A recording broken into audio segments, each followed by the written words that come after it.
Bonjour à toutes et à tous. Alors, je voulais vous parler de mon prochain programme à venir en ligne.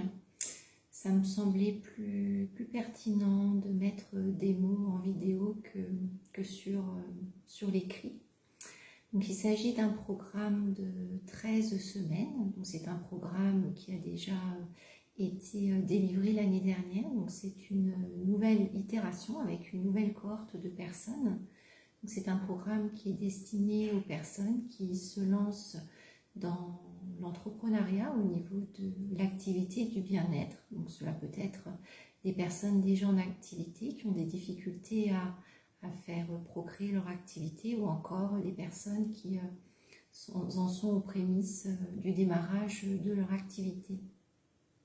Donc ce programme a été conçu à partir de ce que j'ai moi-même traversé pendant ces 10 années pour pouvoir vivre pleinement de mon activité de cœur et de ce que j'observe de manière récurrente auprès des personnes que j'accompagne, donc qui viennent à mon cabinet.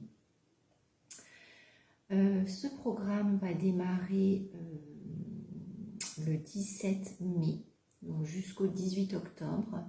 Il y a une interruption pendant la période estivale en juillet-août, parce que bon, je sais que personne ne prend ses congés en même temps, donc ça permettra aussi d'avoir une pause d'intégration de ce qui aura déjà été libéré lors de la première partie du programme. Et nous donnons rendez-vous le vendredi de 18h30 à 20h30 en ligne. Donc c'est un programme qui est en ligne. Il y a à la fois des séances en EFT, donc il y a 10 séances en EFT qui sont, je dirais, très puissantes, parce qu'à chaque fois, chaque personne va travailler ce qui résonne chez lui, chez elle, en lien avec la thématique, et en même temps, il y a la résonance de ce que les autres personnes travaillent. Donc très souvent, c'est l'équivalent de 4 séances individuelles de libération. Donc 10 séances en EFT et 3 soins énergétiques, donc à réceptionner à distance, tranquillement, en étant chez toi. La première thématique, c'est l'acceptation de sa part d'ombre pour être un être complet et authentique, parce que lorsque l'on rejette certains aspects de soi-même, c'est à partir de cet espace qu'on va être envahissable, ou que l'on va raisonner, réagir de manière exacerbée. Donc ça, c'est la première séance, sachant que chaque séance va être accompagnée d'une huile essentielle, puisque lorsque l'on rentre dans ce programme, donc on va s'offrir un coffret d'huile essentielle avec un diffuseur pour pouvoir les utiliser en aromatique. Et cette période est un peu une période particulière chez doTERRA. Donc en s'offrant le kit d'huile essentielle, on va recevoir en complément une huile essentielle d'orange, donc qui aide à sortir des vibrations de manque et à rester dans une énergie positive de gratitude. Et également une synergie, donc un mélange d'huile essentielle balance, qui va permettre de diminuer l'agitation mentale, surtout quand on a beaucoup de choses à faire, qu'on est en permanence dans la tête en train de réfléchir. Donc ça va nous permettre de revenir plus vers un ancrage et de lâcher le mental. La deuxième séance, donc c'est se sentir en sécurité dans l'insécurité de l'entrepreneuriat. Donc ça peut être un vrai challenge. Moi, je sais que ça m'a pris du temps de me sentir sécure sans avoir une régularité de revenus. Donc on apprend à gérer. Mais c'est vrai qu'au départ, c'est un des plus gros freins pour se lancer. Ensuite, la troisième séance, prendre conscience de l'univers que tu amènes dans ton entrepreneuriat et lâcher ce qui a besoin de l'être. Parfois, on quitte une activité professionnelle par rapport à certaines difficultés que l'on peut rencontrer. Mais si on ne fait pas le travail en développement nécessaire en lien avec ce que l'on vit, la vie nous le resserre sur un plateau. Donc, quand bien même on changerait radicalement d'activité, l'exemple qui me vient, c'est si j'avais pour habitude de travailler pour la reconnaissance, parce que j'avais besoin d'être validée par une autorité extérieure, je risque de revivre la même chose dans mon activité de thérapeute bien-être, parce que je vais attendre la reconnaissance de la personne que j'accompagne. Et là, je dirais Rtung, parce que c'est pas la meilleure des choses à faire. Donc, c'est aussi intéressant de faire le point sur aussi ce qui nous amène à nous reconvertir pour être sûr qu'on ne le fasse pas pour de mauvaises raisons.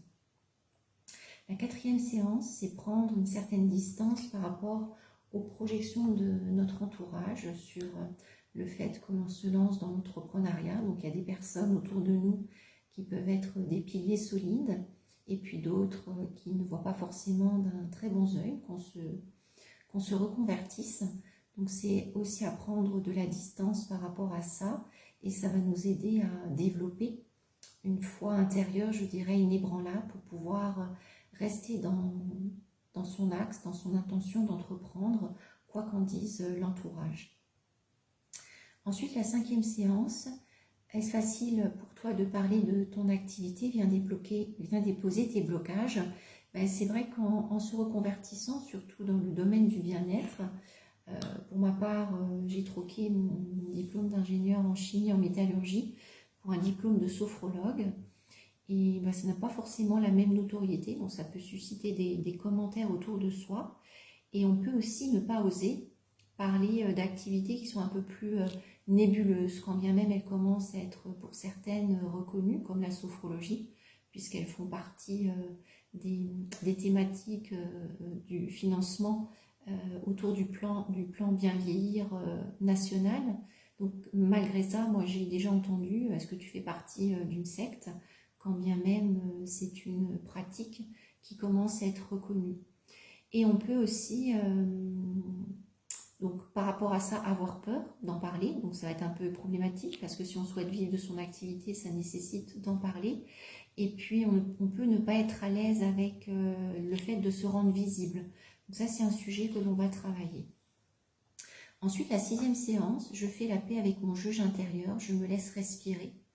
Donc si on est dans une logique de toujours se remettre en question, donc ce qui n'est pas un mal en soi, dès l'instant que c'est fait de manière équilibrée, on ne va pas forcément s'y mettre parce que ça ne sera jamais assez bien, on va avoir peur d'être jugé, on va avoir peur d'être critiqué, donc on va refaire une vidéo 50 fois, on ne va pas oser la publier parce qu'on va avoir peur qu'on nous critique, peur qu'on se moque de nous, elle ne sera jamais assez bien, donc ça c'est un thème que l'on va travailler. Ensuite, la septième séance, c'est autour des peurs. Donc, on va en choisir une qui est prédominante et faire en sorte de l'éradiquer.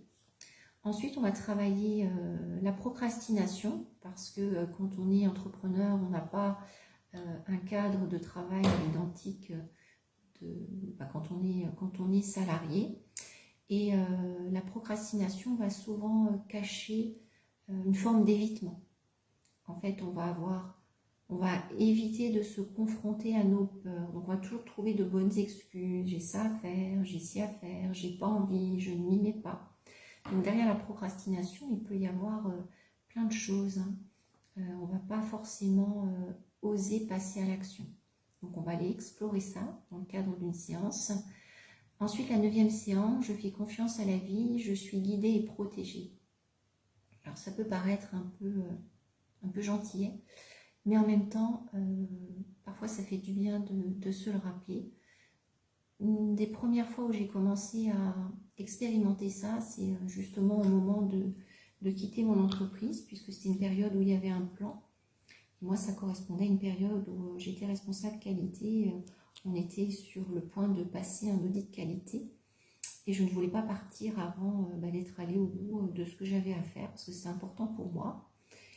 Et je n'avais pas la garantie qu'il y aurait un autre plan, que je retrouverais les mêmes conditions. Donc j'ai utilisé différents outils pour ressentir ce qui était juste. Et ce qui était juste, c'était que je ne prenne pas le plan, que j'aille au bout de cet audit de qualité. Alors bien sûr, autour de moi, on me disait, mais t'es folle, de toute façon, dans une entreprise, t'es qu'un pion, quand tu seras plus là, il y aura quelqu'un d'autre.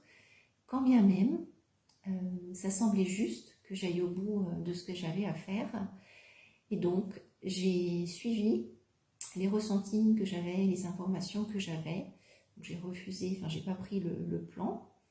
Et c'est là que je devais vraiment rester alignée sur ce qui semblait être juste, même si je n'avais pas toutes les infos, pas tous les tenants, pas tous les aboutissants.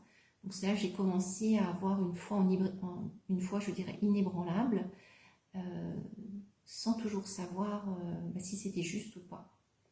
Donc c'était le début de faire confiance à la vie. Ensuite, on va aller travailler ce qui nous empêche de poser des limites, parce que c'est important quand on est, pas forcément que en tant que thérapeute, hein, en général, mais d'autant plus dans le domaine du développement personnel, parce que très souvent, ce sont des personnes qui ont à cœur d'aider les personnes, qui sont très dans l'empathie et qui n'ont pas forcément l'habitude de poser des limites. Et si on veut se respecter et continuer à soi-même se sentir bien, c'est important de poser un cadre, de poser des limites, de définir le genre de personnes que l'on souhaite accompagner par rapport à nos possibilités, entre autres, hein, donc de savoir poser des limites. Ensuite, la 11e séance, c'est de quelle étiquette on a besoin de se délester pour chausser sa nouvelle identité. Donc, moi, je me suis délestée de mon étiquette d'ingénieur, même si toute cette première partie de vie me sert énormément dans mon activité. Parfois, on reste figé dans une étiquette et ça nous empêche finalement d'aller vers de nouveaux possibles. Donc, on va aller explorer ça. La 12e séance, et si on osait regarder en face le côté douloureux de l'entrepreneuriat. Donc il y a beaucoup de personnes qui se lancent en tant que praticiens de bien-être parce qu'ils sont appelés par quelque chose qui les nourrit en quelque sorte, hein, de vouloir aider les autres. Mais quand on rentre dans l'entrepreneuriat, il n'y a pas que ce volet-là. Donc c'est prendre conscience qu'on est responsable des ventes, responsable du marketing, responsable de la comptabilité, responsable de la vision moyen terme de notre entreprise. Et c'est pas forcément toujours le volet qui plaît le mieux au thérapeute, mais ça fait partie du package. Et si on veut pouvoir vivre correctement en faisant ce qu'on aime et ne pas être obligé de reprendre une deuxième activité ou de rester encore à 100% dans une autre activité, c'est important d'embrasser cette dimension entrepreneuriale. Et la dernière séance, c'est aller libérer une émotion cristallisée de son enfant intérieur qui va nous empêcher aussi de nous développer pleinement.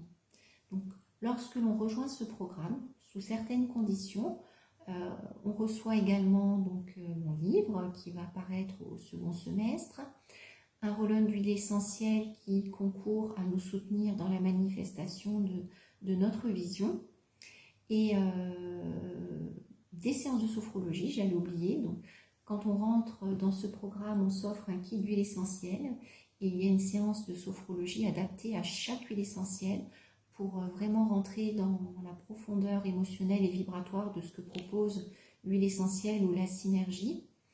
Et également un processus d'éducation continue aux huiles essentielles, sans oublier qu'en ce moment, c'est une période un peu particulière chez doTERRA. Vous recevrez en plus l'huile essentielle d'orange, donc j'en ai parlé tout à l'heure, et l'huile essentielle Balance. Parfois, des personnes me demandent, oui, mais il y a des jours où je ne pourrai pas être présente, donc il y aura une communauté, donc un groupe privé sur Facebook où je mettrai toutes les informations, et ce qui permettra aussi d'avoir des interactions entre les membres du programme. Et avant chaque séance, donc je pose la thématique et je demande à la personne ce qu'il ou elle a envie de travailler lors de cette séance par rapport à ce qui résonne pour elle. Et donc moi, en ayant l'information en amont, je peux l'inclure dans la séance de groupe. Et après, il est possible, puisque j'enregistre chaque séance, comme c'est dans un espace privé, de refaire la séance de libération après le jour de délivrance de l'atelier. Qu'est-ce que je pourrais rajouter encore? J'ai l'impression que j'ai fait le tour de ce que je voulais vous partager, quand bien même j'aurais oublié des informations importantes. Donc je vous invite à me poser des questions sous cette vidéo, à me contacter en message privé si vous souhaitez rejoindre le programme. En tout cas, j'ai l'expérience d'une première itération l'année dernière avec des retours très positifs de transformation profonde. Donc ce sera avec plaisir que je vous accompagnerai aussi à libérer ce qui a besoin de l'aide pour que vous puissiez vivre pleinement de votre activité de cœur. Et je vous souhaite à chacun, chacune une très belle fin de journée.